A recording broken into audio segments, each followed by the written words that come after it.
Representan 4 imperios y hay un punto que se lo voy a resaltar ahorita porque más adelante va a salir en Daniel 7, habla de esas bestias y las 4 bestias son inmundas. ¿Cómo son, hermanos? Ayúdenme acá los hermanos, por favor, a buscar el libro de Daniel, acá adelante. Amén. Esas 4 bestias son inmundas. ¿Qué es inmundo, hermano? Inmundo es algo sucio. Entonces, estas 4 bestias está hablando de 4 reinos totalmente inmundos, reinos pervertidos. Y dijimos, hermano, todo el daño, todo lo que pasó. Hablamos también que tenía que ver, yo le decía a los hermanos que aún tienen quizás nexos con la Iglesia Católica, les decía yo, ¿por qué hablamos de la Iglesia Católica? Porque juega en la historia un papel muy importante, hermanos, porque ellos también movieron, afectaron en buen sentido la historia. Entonces, viéndolo ahí, hermano, cuando el último imperio cae militarmente, pero es renacido, lo dijimos, ¿se recuerda cómo, hermano? Religiosamente. Y es ahí el momento en donde la Iglesia Católica controló prácticamente toda Europa del norte, Europa del sur, digamos, o del este, controló todo, hermano. Yo no sé, también les hice mención de películas, y entre esas hay una película, pero eso fue ya más en la época de la Reforma, de una reina que se llama Isabel. Yo no sé quién vio esa película. Hermanos, es una lucha de religiones, digámoslo así, porque quiere dominar una y la otra. Entonces, de ese poder militar que cae, lleva un poder religioso, y de ese poder religioso lleva a batallas civiles. Muchas guerras civiles que se han librado porque hay un poder religioso que quiere controlar a otro. Si usted se recuerda, en nuestra época se sonaba, por ahí en la década de los 80s, la guerra que había en Irlanda del Norte, Irlanda del Sur, entre católicos y protestantes. ¿Quién se acuerda de eso? Nadie se acuerda. Estamos viejos, hermano, lo que nos acordamos. Los otros no saben nada de eso, hermano. Solo de plastilina saben. Bueno, había una guerra, hermano, de que siempre decían, hubo guerra entre protestantes y católicos, y aparecía alguien y me decía, ustedes los protestantes. Yo tenía amigos que me decían eso, y un día le digo, ¿tú sabes qué es un protestante? ¿Alguien sabe qué es un protestante? Y yo decía, tú me estás diciendo mi protestante, ¿tú sabes qué es eso? Pero bueno, hermano, ¿a qué llegamos? El punto es que de ese poder militar que cae, lleva un poder prácticamente religioso, al cual lleva guerras. La guerra civil de los Estados Unidos, si usted se recuerda. ¿Quién vio El Patriota?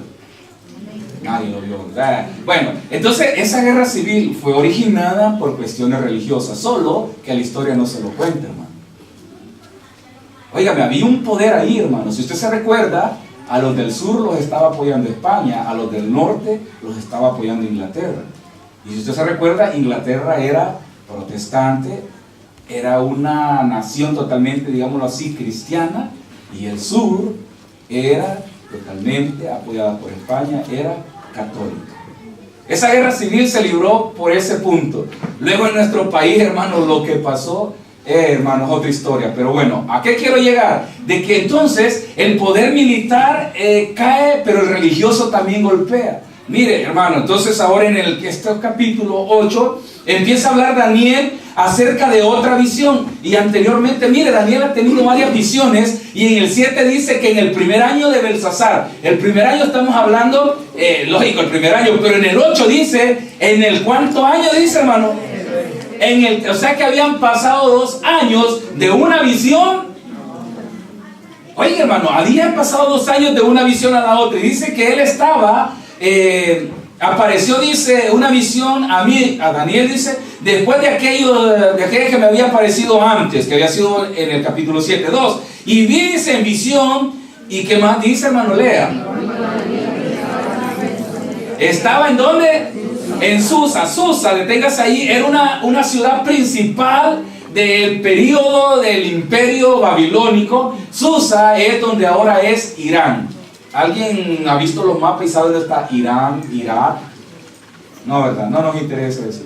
Bueno, entonces, si usted se va a los mapas, usted va a ver que ahí está el río Éufrates y el río Tigris. No Tigre, hermano, Tigris. Están esos dos ríos, y en ese espacio entre el Éufrates y el Tigris estaba donde nace, donde está Ur de los Caldeos, donde salió Abraham. De ahí, oiga hermano, estaba la ciudad de Susa. En esa ciudad, en medio de ese río, y allá menciona un río que dice, si usted ve más adelante, va a estar el río, este es el nombre del río. Entonces, Ulai es, Ulai, el río Ulai, se cree, hay traductores que dicen que se cree que está hablando del mismo Tigre, o otros dicen que está hablando de otro río, de un brazo que alimentaba el río Tigre. Pero bueno, entonces, dice que él estaba en esa ciudad, dice, cuando vio la visión. Entonces, hemos hablado, hermano, que cuando Dios, o decíamos ayer, o el viernes, que cuando Dios habla, hermano, las cosas que Dios habla se cumplen. Y es ahí donde usted y yo estamos acá, y usted dice, Dios nos ha hecho promesas, pero usted está todavía dudando si Dios las va a cumplir en usted. Y por eso nos desviamos del camino, porque bueno, Dios nunca me contestó. Hermano, yo le digo, hemos tenido en nuestra iglesia, tenemos cultos de oración y milagros. Y sabe que hay personas que se van porque Dios no les contesta la oración, hermano. ¿Sabía usted eso? Pero yo le voy a decir, ¿qué le está pidiendo a Dios, hermano? Yo le decía un día a un hermano, lo hice en broma, pero creo que apareció en serio, que si usted está orando, Señor, dame la esposa de aquella hermana, quitárselo, dámelo a mí. Óigame, ¿usted cree que Dios le va a contestar eso, hermano? Mire, hay gente que pide ese tipo de cosas. Mire, aquí yo no lo sé, pero en nuestro país, hermano, usted es exagerado, es cierto, ¿no? Hay gente que le dice, Señor, dame ese hombre, a mí me gusta. Si es el esposo de la diácona, hermano, quiere dejar a la diácona, hermano, en el aire. Pero entonces, ¿a qué quiero llegar, hermano? Dios cumple sus promesas, y Dios ha venido hablando de tiempo en tiempo, ha venido hablando. Dice que habló por los profetas, habló por los patriarcas, y ha venido hablando durante mucho tiempo, y el hombre ha venido haciendo, hermano, ha venido ignorando lo que Dios dice. Y es ahí donde llegamos a nuestra época, y ahora decimos, Dios no existe. Hermano, ve este pleito de los Estados Unidos ahorita. ¿Sabe usted quiénes son los que están protestando contra este señor que ha ganado? Las personas que quieren y aprueban el casamiento entre personas del mismo sexo, los que abortan. Porque sabe, yo buscando ahí, ¿por qué tanto interés por esta cuestión del aborto? Hermano, cada feto abortado les cuesta $10,000. Oigan, hermano, eso es un negocio. ¿Y saben ustedes para qué ocupan todo este tipo de fetos y todo lo que hay ahí en esto, hermano? Yo sé que muchos lo saben. Para hacer cosméticos y cremas faciales, para que usted rejuvenezca. Siga comprando mejor crema de tortuga, hermano, que a largo plazo, pero le ayuda, que le baja el carapacho, ¿verdad? Hermano, óigame, es un negocio. Y las clínicas estas de verdad apoyaban bastante, dieron mucho dinero a esta señora, porque esta señora dijo, yo lo voy a legalizar y esto va a ser normal que una persona aborte. Mire, yo digo, entonces, si tanto quieren tener hijos, ¿por qué diantres mejor no se protegen para no cometer ese pecado delante de Dios, hermano? Oigan, lo ven como un negocio, ese dinero. Entonces, vea el desfase que llevamos. El hombre va perdiendo la naturaleza, va desfasándose al grado que usted le da igual. Usted sabe que mejor, mire, hermano, acá usted lo puede comprobar. No nos vamos lejos. Háblele a alguien de lo que usted trabaje, háblele de Dios. ¿Sabe qué? Se van a reír en su cara y le van a decir, ¿cuál Dios? Si Dios no existe.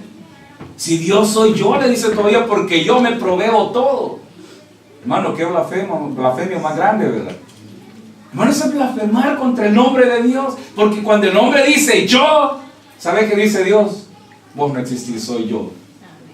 Y eso pasó con uno de los imperios que estamos viendo entonces. Dice que Daniel estaba acá, dice, y vio la visión, dice, estando en el río Susa, en esta parte, y dice que la capital del reino de la provincia de Elam, vi pues, dice, en visión, estando junto al río Ulai. Ok, Susa era la ciudad. 3. Alcé los ojos y miré, y aquí dice, un carnero que estaba delante del río, y tenía 2 cuernos, y aunque los cuernos eran altos, uno era más alto que el otro. Hablamos, deténgase ahí, hablamos de un oso que venía, ¿verdad? Y que cuando caminaba, dice que una parte de sus patas delanteras o de su hombro se alzaba más que la otra. ¿Se recuerda qué dije que era eso? ¿O qué dice la Biblia que era eso, hermano? Eran dos imperios, el medo y el persa. Uno conquistó al otro, pero entonces, hermano, ¿qué sucedió? Estando el imperio medo-persa, llegó uno que llegó a predominar porque era clase social alta.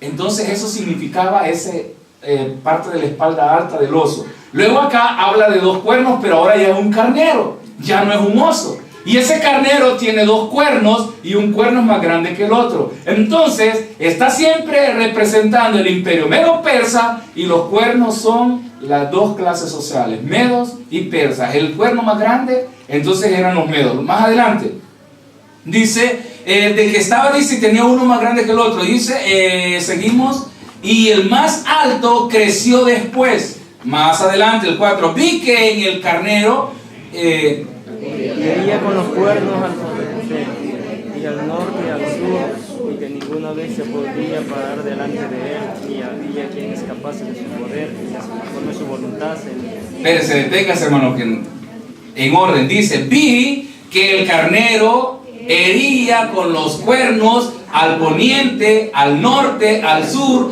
y que ninguna bestia podía parar delante de él, ni había quien escapase de su poder.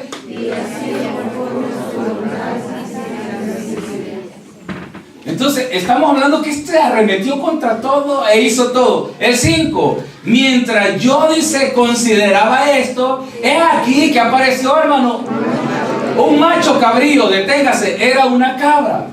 Prácticamente macho cabrío es una cabra, solo que era el macho de una cabra. O sea, un varón, pues, ¿vale?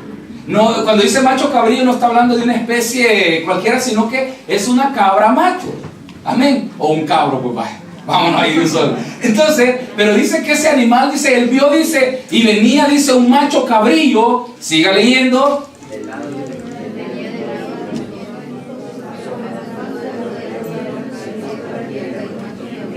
Deténgase en el 6. Y vi, dice, hasta que el carnero de los cuernos que yo había visto en la ribera del río, y corrió contra él.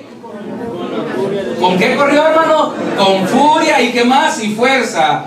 Y lo vi que llegó junto al carnero y se levantó contra él y lo hirió y le quebró sus dos cuernos y el cuerno. Deténgase ahí. Entonces ese macho cabrillo está representando ahora al imperio griego. Anteriormente fue representado por un leopardo de 4 alas. Amén, ¿se recuerda? Ahora está representando otra vez, y la pregunta es, ¿y por qué cambia de animal ahora? Si antes era un oso, ahora es un cordero, y antes era un leopardo y ahora es un macho cabrillo. Ya eso va a salir después. Entonces, hermano, está representando dos animales. Ahora le decía, los primeros 4 eran inmundos, eran impuros. Ahora estos dos, óigame, son animales que para el pueblo judío, como para los árabes, podían ser comidos, podían ser criados, podían tenerlos ellos como animales domésticos, digámoslo así. Entonces dice que este animalito, este macho cabrío, se levanta con fuerza, lo golpea, dice, ¿y qué pasó, hermano? Le quiebra sus 2 cuernos y entonces dice, el otro no tuvo más poder. Pero vean lo sorprendente, que cuando Daniel ve esto, cuando Daniel está viendo su visión, hermanos, el imperio griego ni siquiera podían pensar que existía. Hermano, el imperio griego era algo que no había idea de que fuera a levantarse. Estoy hablándole de periodos de años largos, 200, 300 años, cuando Daniel, Dios le da la visión. Y ahora vengo otra vez y yo le vuelvo a repetir a usted, hermanos, Dios puede ver su vida, su presente, su pasado y su futuro. Usted lo sabe que sí, hermano.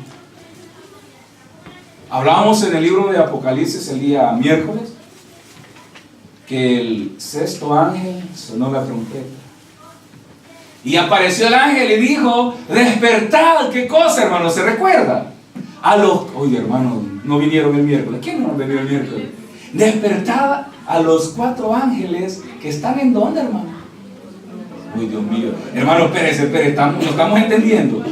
¿Quiénes han venido los miércoles? Todos, hermanos, tres. ¿Quién más? Servidores.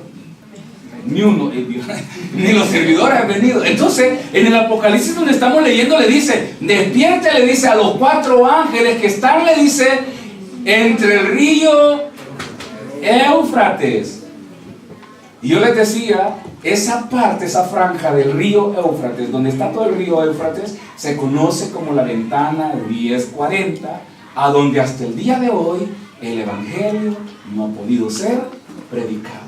Esa franja, hermanos, empieza desde donde están los países árabes, llega hasta la parte de Asia, donde está la China, donde está la India, en donde se une, se une lo que es la religión, los mahometanos, se unen también los budistas, y se une también el Islam. Son 3 religiones que aún no han podido ser, o no han podido ser filtradas en el sentido de ser predicado. ¿Por qué? Porque ahí, hermanos, hay fuerzas oscuras que no son fuerzas de Dios, mas Dios lo permitió. ¿Para qué, hermano?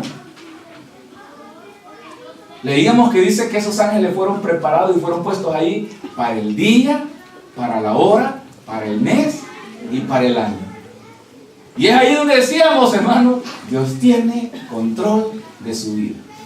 Solo usted no quiere aceptar que Dios controla su vida. Mire, la gente se sigue lamentando. ¿Y por qué me va mal, hermano? Le va mal porque se ha alejado de Dios. Si Dios ya tiene controlada su vida, Dios ya preparó el camino, ya hizo todo, usted y yo lo que tenemos que hacer es estar aquí esperando que Dios ejecute su obra sobre nuestra vida. ¿Verdad que aún así no lo aceptan? Es que yo quería Chepe y Dios me está dando a Juan. Ese es el pleito de nosotros. Usted quiere otra cosa, mas Dios le está diciendo, tú tienes que estar en mi casa todos los días porque yo tengo marcado tu camino. Amén. ¿Usted quiere aceptar eso? ¿Verdad que no lo queremos aceptar? Y si usted ve, ¿dónde está teniendo la visión Daniel, hermano? ¿Dónde les dije, hermano? ¿Dónde está el río Éufrates? ¿Y dónde está el río Tigris? Pareciera que, hermano, como que si Dios, esto es algo atinado, hermano. Óigame, solo la persona necia no quiere aceptar lo que Dios ya tiene predestinado para la tierra. Hermanos, si usted y yo estamos de paso sobre esta tierra, hermano. Estamos de paso sobre esta tierra. No se encante de las maravillas de esta tierra, porque Dios tiene mejores cosas para usted. El problema es que el hombre se encanta de todo esto y dice, estoy en Italia y no tengo nada. Así es, hermano, no se preocupe. No se preocupe porque todo lo que tiene en casa no es suyo, ¿verdad? Ni la cama, nada, hermano. Ni los trastos, porque ahí estaba. No se preocupe de eso. Eso es algo que a Dios le tiene sin cuidado. A Dios le interesa que su corazón sea transformado, sea cambiado, sea hecho algo nuevo en usted. Mire, oí una hermana que dice que le voy a dejar a mis hijos de herencia. Déjenles a Cristo. Déjenles a Cristo. Mire, ya los mareros se están adueñando de todo. Mire, estaba viendo el programa ahí de esta parte, yo no sé si es Zacatecoluca o no me acuerdo qué lugar dijeron, pero hay zonas fantasmas, solo un montón de casas solas. Y lo único que hay son letras MS o la otra Mara. ¿Quién vive ahí, hermano? Y la señora desde aquí pagando, ¿verdad? La mensualidad del terrenito, donde perdió las chanclas del diablo, dice. Y hermano, ¿sabe que ahora quien está metido allí son los mareros? Ellos están disfrutando de la casita que usted está pagando desde aquí. Mire. Hermano, entonces el hombre se mete en todo eso. Pero vea, entonces, más adelante dice el 7, y lo vi, dice que llegó junto al carnero y se levantó contra él y lo hirió y le quebró sus 2 cuernos, y el carnero no tenía fuerzas para pararse delante de él. Lo derribó por tanto en tierra y lo pisoteó, y no hubo quien librase el carnero de su poder. El 8, y el macho cabrillo, ¿qué hizo? Se engrandeció sobremanera. Deténgase ahí. Les dije que ese imperio griego fue dirigido por ¿quién, hermano? Alejandro Magno. Alejandro Magno murió a los 30 años, murió jovencito en la mera fuerza de su conquista. Y luego dice, sigue leyendo, dice que se ensoberbeció, estábamos, ¿verdad? Dice entonces su mayor fuerza, aquel gran carnero cuerno fue quebrado, y en su lugar salieron otros 4 cuernos notables hacia los 4 vientos del cielo. Deténgase ahí. ¿El leopardo cuántas alas tenía? 4. Y este carnerito, imperio griego, ¿cuántos cuernos le salieron? Perdón, cabros. 4. Cuando Alejandro Magno muere, sus 4 oficiales más cercanos, entre esos se cree que era su hijo, tomaron, cada quien tomó un reino, tomó otro y se dividió en 4 reinos. Se divide en 4 reinos, y entre esos, siga leyendo, va a aparecer un hombre por ahí famoso, y dice que, el 9, y uno de ellos salió, dice, un cuerno pequeño que creció mucho al sur y al oriente y hacia la tierra gloriosa. Hermano, ¿sabe cuál era la tierra gloriosa? Israel. Entonces, uno de los cuernitos, de los pequeñitos, va, hermano, y conquista la parte de donde sale el sol prácticamente, conquista Israel, conquista Egipto, hermano, y toma poder sobre todo eso, y él, hermano, empieza a gobernar sobre Israel, y vea, siga leyendo lo que hace. El 10, y se engrandeció hasta el ejército del cielo, y parte del ejército y de las estrellas echó por tierra, y los... Deténgase ahí. ¿Dónde hemos leído esto, hermano? ¿Quién se engrandeció y se ensoberbeció y arrastró la tercera parte de las estrellas, hermano? Fue Satanás. Entonces, de aquí, de este momento, oiga, de este momento, Daniel está hablando y está diciendo que ese cuernito pequeño que sale, va, hermanos, ataca, toma esos imperios o esos reinos, y estando ahí en ese puesto, dice que se ensoberbeció. ¿Sabe qué hizo, hermano?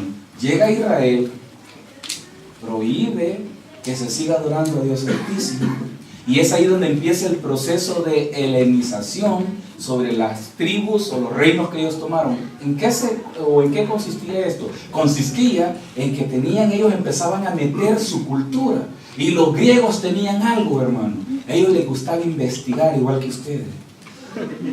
A ellos les gustaba buscar libros e informarse de dónde salió esto. Ellos se paran, hermano, y dice que se paraban en las plazas cuando Pablo llega a predicar. Óigame, Pablo se para y empieza a predicarles, y ellos dicen: él nos está hablando de un Dios nuevo, porque ellos tenían un montón de dioses. Ellos tenían tantos dioses, y había un espacio, un rótulo donde no había una estatua, y decía: al Dios no conocido. Y viene Pablo, les dice: pues les voy a hablar de ese Dios no conocido. Y empiezan a reírse de Pablo, porque Pablo les empieza a predicar del Evangelio. ¿Será, hermano, que ahora la gente se ríe de usted porque le predica el Evangelio? Y usted, mejor, para que no se rían, mejor me quedo callado. Voy a tener mi Evangelio solo para mí, que nadie sepa. Y nos convertimos en cristianos de la secreta. ¿Sabe usted cuál es? Nadie sabe que usted es cristiano, hermano. Usted se convierte aquí en cristiano, que nadie sepa. Y ahora se tapa la cara para ver. ¿Qué está haciendo? No, es que estoy estornudando. Hermano, nadie sabe que usted es cristiano. Y conseguimos biblitas, ¿verdad? De acá es chiquitita. Esas yo las decomiso, hermano, y le damos una grande. Y se la damos en italiano de remate. ¿Sabe por qué? Porque el cristiano, hermano, mire, no es porque usted ande en la Biblia grande usted es más santo, tampoco. Pero oiga, el Evangelio en nosotros se tiene que ver. Su Evangelio se tiene que notar. Cuando usted camine se tiene que notar. Cuando usted se vista se tiene que notar. Cuando usted hable se tiene que notar. Amén. ¿Se lo dice el pastor? No, hermano, la Biblia lo dice. A usted se le debe de notar el Evangelio hasta por los poros. Usted debe de sudar Evangelio, hermano. Cada gota de sudor debe ser una alabanza para Dios. Amén. No, ¿verdad, hermano? No, eso no, ni sudamos, no sudo, y van a notar que soy... Si eso fuese así, les aseguro que usted no sudara, hermano, para que no sepan que es cristiano. Entonces, hermano, viene se engrandece, se ensoberbece, dice que va hacia la tierra gloriosa, pero en ese momento él está hablando de un rey, y después se pasa, hermano, a hablar, y la comparación que hace, que fue tan rebelde, que peleó, dice, con los ejércitos celestiales, y se arrastró la tercera parte de las tierras, de los ángeles a la tierra, o de las estrellas. Y está hablando, hermanos, de que Satanás utiliza la soberbia, y Dios castiga la soberbia. ¿Qué es la soberbia, hermano? Está ligada a la grandeza, a la altivez, que es una de las cosas que predomina en muchos de nosotros. Y nos cuesta pedir perdón. Nos cuesta decir, yo sé que soy demasiado prepotente, perdónenme. Qué pesado es eso, hermano. Como cuando usted tiene un enemigo y le cuesta pronunciar el nombre de su enemigo. Como cuando usted está tan orgulloso y le cuesta decir gracias. Como cuando usted tiene una necesidad pero prefiere comerse las uñas y no decir, ¿me puede ayudar? No, mire, todo esto es producto de eso. Hay personas que están mal espiritualmente. ¿Cómo está, hermano? No, yo estoy bien. Y lo estamos viendo que está a pedazos, hermano, espiritualmente. Los hijos por un lado disparados, el esposo por otro, y la hermana ya ni ganas de venir a la iglesia tiene. Hermano, óigame, entendamos esto. El enemigo, Satanás, ¿qué hace? Óigame, cuando dice que arrastró, está hablando que convenció, les metió mentira, les metió palabra, les metió no sé qué cosa. Yo no sé qué les ofreció Satanás a todos y les dijo, yo voy a estar aquí. Si lo leímos en Isaías, ¿qué dice? Subiré a lo alto, dice, y en el trono de Dios, ¿qué haré? Dice, allí me sentaré. Mira, hermano, qué bonito. ¿Habrá alguien que sea mejor que Dios? No, y ese es ahí el punto, porque Dios... Alguien dijo un día a una persona, Dios en la eternidad dijo, va a perdonar a Satanás. Esa es una teoría, una doctrina totalmente diabólica, hermano. Y viene y dice, Dios va a perdonar a Satanás y lo va a sacar de ese sufrimiento. Hermano, eso no existe. Porque ellos tuvieron al Señor de frente. El pecado más grande de usted como cristiano, ¿sabe cuál es? Conocer de Dios, hermano, y estar viviendo en el mundo lejos de Dios.